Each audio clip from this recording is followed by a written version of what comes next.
بسم اللہ الرحمن الرحیم۔ شعبان کا مہینہ چل رہا ہے۔ اس مہینے کے اندر بہت سے فضیلت ہے اور اسی مہینے کی ایک آنے والی رات جسے ہم شب برات بولتے ہیں، اس کے بارے میں لوگوں سے کچھ جھوٹ کہا جا رہا ہے اور کچھ جھوٹ پھیلایا جا رہا ہے۔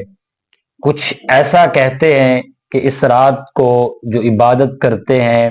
وہ بدعت کرتے ہیں،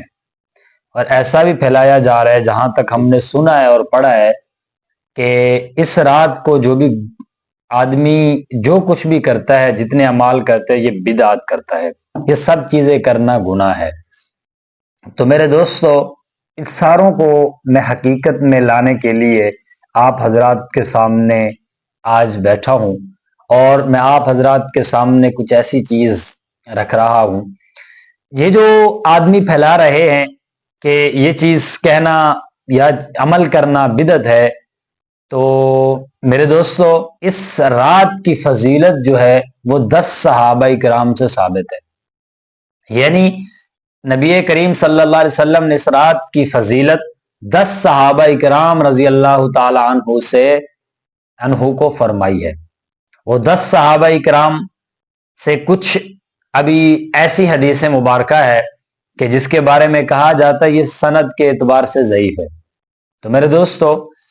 اگر ان میں سے کچھ سند کے اعتبار سے یا ایک دو سند کے اعتبار سے ضعیف ہے، تو جو باقی احادیث مبارکہ آتی ہے تو وہ اس کی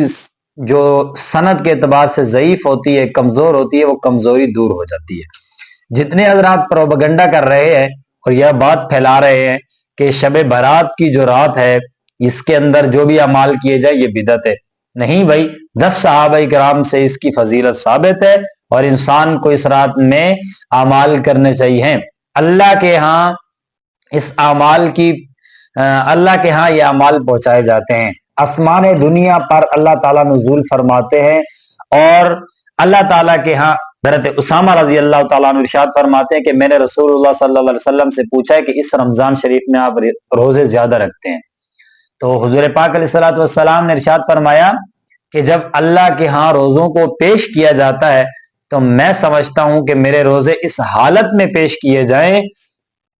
میرے روزے اور اعمال اس حالت میں پیش کیے جائیں کہ جیسے میں روزے داروں میں شمار ہو جاؤں۔ تو یہ اللہ تعالیٰ کے ہاں اس سے معلوم ہوتا ہے کہ اللہ تعالیٰ کے ہاں لوگوں کے اعمال پیش کیے جاتے ہیں، اور اس رات کی قدر کرنی چاہیے، اور اس رات میں نوافل کا بہت زیادہ اہتمام کیا جائے۔ نوافل کا مطلب ہوتا ہے ڈائریکٹ اللہ سے بات کرنا، یعنی اللہ تعالیٰ سے بات کرنا، جیسا کہ ایک حدیث پاک میں ہے، حضرت ابوبکر صدیق رضی اللہ تعالیٰ عنہ قرآن پاک کی تلاوت فرما رہے تھے، تو آپ صلی اللہ علیہ وسلم نے پوچھا، اے ابوبکر اتنی آہستہ آواز سے کیوں فرما رہے ہیں؟ اور انہوں نے جواب میں ارشاد فرمایا کہ جب اللہ کو سنانی ہے تو پھر لوگوں کو سنانے کی کیا ضرورت ہے۔ تو میرے دوستو، اسی طرح یہ نوافل کا اہتمام جو ہے یہ ڈائریکٹ اللہ کے ساتھ ہوتا ہے، اس کا رابطہ نوافل کا اہتمام کیا جائے، اور اسی طرح جو ہے عبادت کا اہتمام کیا جائے، ذکر اذکار کا اہتمام کیا جائے، قرآن پاک کو پڑھا جائے، اور علماء حق کی مجلس میں بیٹھا جائے، اسے انسان کو فائدہ ہوگا۔